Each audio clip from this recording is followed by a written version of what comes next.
phải chăm nó rồi nó phải chăm phải nói lúc mà có đại nó tập anh hát kẹt tao chạy theo thịt kho anh già cả ăn đấy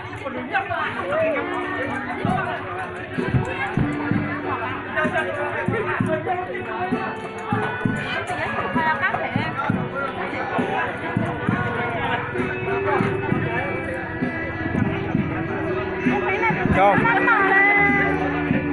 Xoa Ăn thử là đấy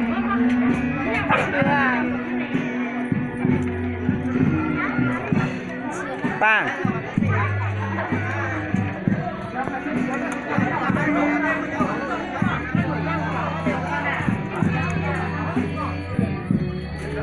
nhiều này chẳng nghĩa chẳng mua đây nè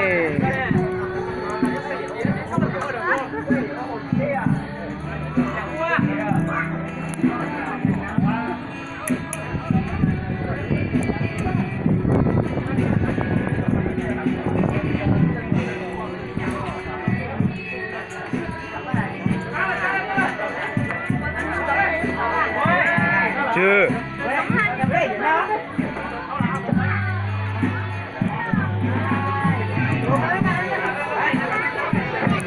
ôi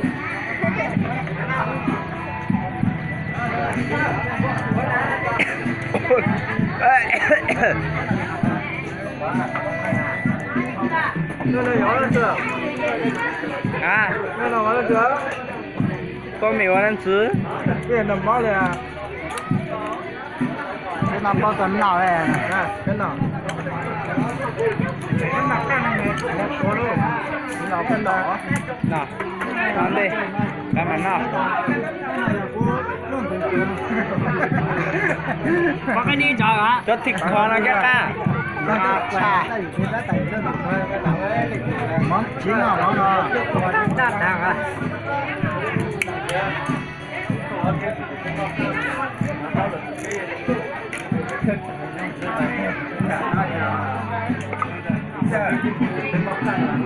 thấy cái gì đó luôn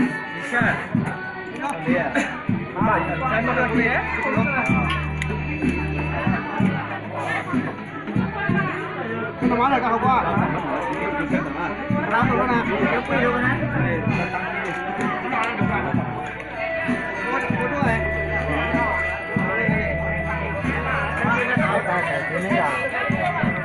tay tay cái này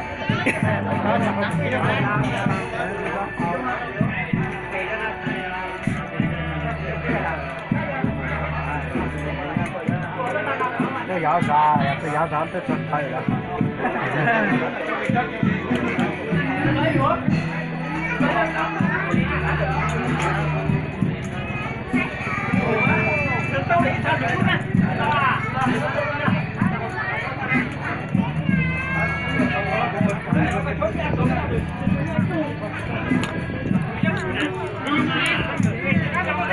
Wah, bawa luar dari mana?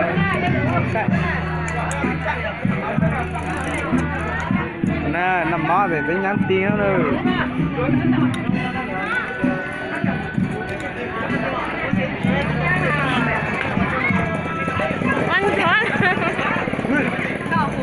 Nhưng mà mẹ tóm mà còn người tiếng như thế.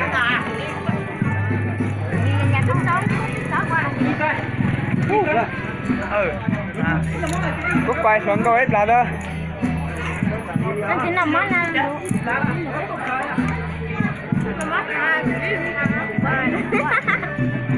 Bây giờ nhiều ca tự tạt tạc con nồng tê ha. Tụi nó hoa mũ nè nè.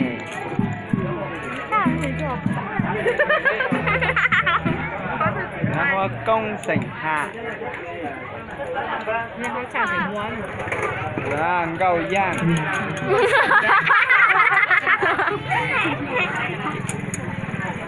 Có biết phải là một người giang ước.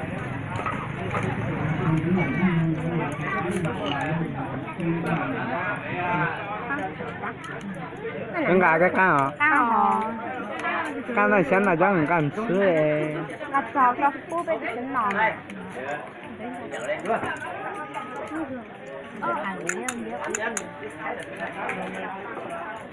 nhiều là tăng múa rồi tăng múa quay tao lên mà nó sai bò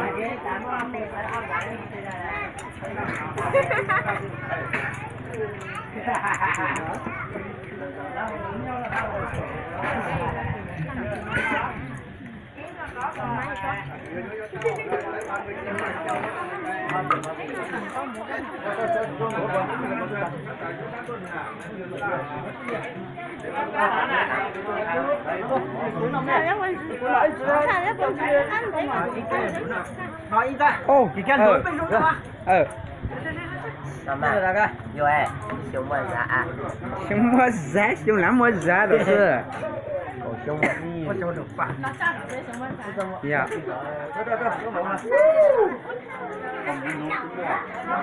啊，不多了啊。那这个把这个成功了，就就是这种的，这种加倍说成就是，这个真领导去买肉，你是不是要你从新马去买，什么当高的，要看这个就是